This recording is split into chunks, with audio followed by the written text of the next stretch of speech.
Hello friends, welcome to my channel tech sequence. और दोस्तों, जैसे आपने टाइटल देख ही लिया होगा कि बिना रैम को बढ़ाए हम किस तरीके से अपने सिस्टम की रैम बढ़ा सकते हैं। अब ये क्या है, मैजिक है या विंडोज़ का ही एक फ़ीचर है, वो मैं आपको इस वीडियो में आगे बताऊंगा। आप लोगों को जैसे पता होगा कि आजकल ऑनलाइन का टाइम है दोस्तों, और ऑनलाइन के टाइम में हमारे पास जो सॉफ्टवेयर इंस्टॉल होते हैं वो बहुत ज़्यादा स्पेस लेते हैं और बहुत ज़्यादा मेमोरी को कंज्यूम करते हैं। तो जब वो मेमोरी कंज्यूम करते हैं तो हमारा सिस्टम स्लो होता है और हमें बार बार मजबूरी में उस सॉफ्टवेयर को रीस्टार्ट करना पड़ता है या अपने सिस्टम को रीस्टार्ट करना पड़ता है, क्योंकि हमारी ऑलरेडी जो सिस्टम की रैम है वो कम होती है। मान लीजिए अगर हमारे सिस्टम की रैम 2 GB है या 4 GB है, तो आजकल 4 GB और 2 GB की जो रैम होती है वो इतना ज़्यादा एफिशिएंटली परफॉर्म नहीं कर पाती अपने सिस्टम के रिसोर्सेज को रन करने के लिए। तो विंडोज़ ने हमें एक बहुत ही अच्छा फीचर दिया हुआ है जिसको यूज़ करके हम वर्चुअल मेमोरी का यूज़ करके, मतलब VM उसे बोलते हैं वर्चुअल मेमोरी, उसका यूज़ करके हम अपने सिस्टम की रैम को या सिस्टम की हार्ड डिस्क जो है उसके अंदर से कुछ पोर्शन को निकाल के वो हम अपने प्रोग्राम्स को रन करने के लिए यूज़ कर सकते हैं। तो जैसे दोस्तों मैं आपको दिखाऊंगा इसके अंदर कि मान लीजिए ये हमारी 4 जो हैं वो ड्राइव्स अलग अलग बनी हुई हैं। अब हर ड्राइव जो है वो अलग अलग रैम की कुछ ना कुछ पोर्शन को यूज़ करती है रन करने के लिए प्रोग्राम को। बट मेन जो हमारी ड्राइव है वो C ड्राइव है। ये सबसे ज़्यादा रिसोर्सेज यूज़ करती है हमारे प्रोग्राम्स को रन करने के लिए। क्यों? क्योंकि विंडोज़ भी इसके अंदर डली हुई है और जितने भी सॉफ्टवेयर जो हमने इसके अंदर इंस्टॉल किए हैं वो सारे C ड्राइव के अंदर ही हैं। दोस्तों, हम बहुत ईजिली कुछ सिस्टम्स की सेटिंग को चेंज करके अपनी रैम को मैनेज करेंगे, अपनी हार्ड डिस्क में से कुछ पोर्शन को निकालेंगे, वर्चुअल मेमोरी की तरह यूज़ करेंगे। और फ्यूचर में अगर मान लीजिए उस प्रोग्राम को रन करने में कोई प्रॉब्लम हो रही है तो हार्ड डिस्क को हमने जो एलोकेट की हुई है वो वर्चुअल मेमोरी, उसके अंदर से कुछ पार्ट को यूज़ करेगा और रैम को मैनेज करके उस सिस्टम को प्रॉपरली रन करेगा और स्मूथली रन करेगा, जिससे आपको कोई प्रॉब्लम नहीं होगी और रैम एक्सटेंड करने की भी कोई ज़रूरत नहीं है। ठीक है दोस्तों, तो हम इसको शुरू करेंगे। तो दोस्तों अब नीचे देखिए, आप यहाँ पर टाइप करेंगे sysdm.cpl। ठीक है दोस्तों, sysdm.cpl और एंटर प्रेस करेंगे।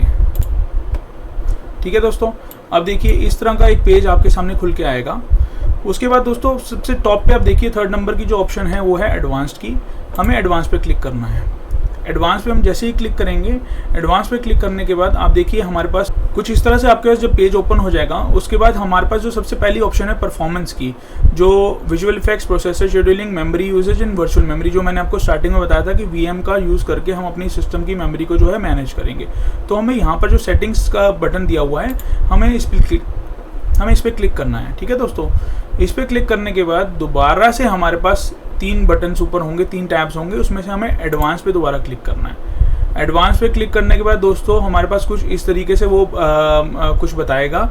ठीक है, इसमें देखिए जो सेकंड ऑप्शन है वर्चुअल मेमोरी की, हमें यहाँ पर जाना है। जैसे हम इस पर क्लिक करेंगे, अब सबसे लास्ट में देखिए ये हमें बता रहा है कि जो मिनिमम अलाउड है, रिकमेंडेड है और करंटली एलोकेटेड है, ये तीनों ऑलरेडी उन्होंने असाइन की हुई है, बट ये सिस्टम ने बाय डिफ़ॉल्ट असाइन की हुई है।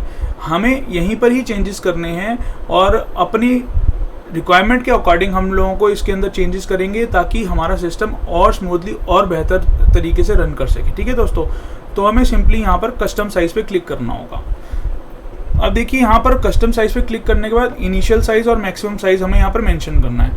अब आप सोचेंगे कि इन चीज़ों को हम किस तरीके से मैनेज कर सकते हैं, तो उसका भी मैं आपको सिंपल एक तरीका बताऊंगा कि किस तरीके से बहुत इजीली हम इसको मैनेज करेंगे। उसके लिए आपको अपना कैलकुलेटर खोलना होगा। कैलकुलेटर खोलने के बाद एक सिंपल सा फॉर्मूला हम अप्लाई करेंगे। मान लीजिए आपकी रैम है 2 GB की, या मान लीजिए आपकी रैम है 4 GB की, तो 4 GB को हम मल्टीप्लाई करेंगे 1024 से।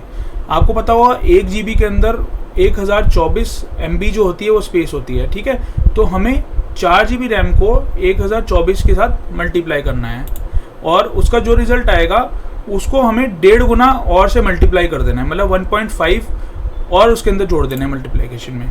तो 1.5 को हमें और जोड़ के, तो ये जो हमारे पास MB आएगा 6144, उसको हमें लिखना है यहाँ पर इनिशियल के अंदर। 6144 हम लिखेंगे इनिशियल के अंदर।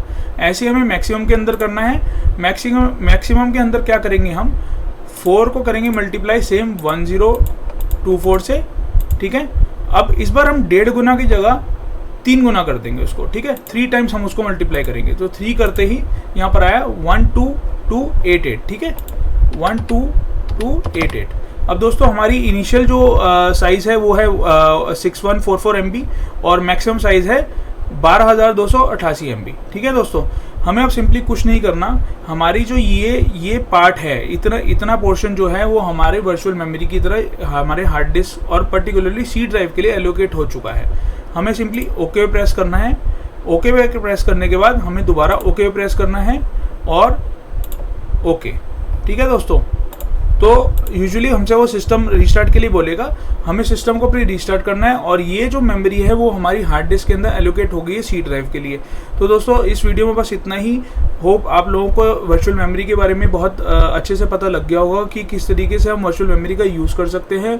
तो thank you for watching tech sequence.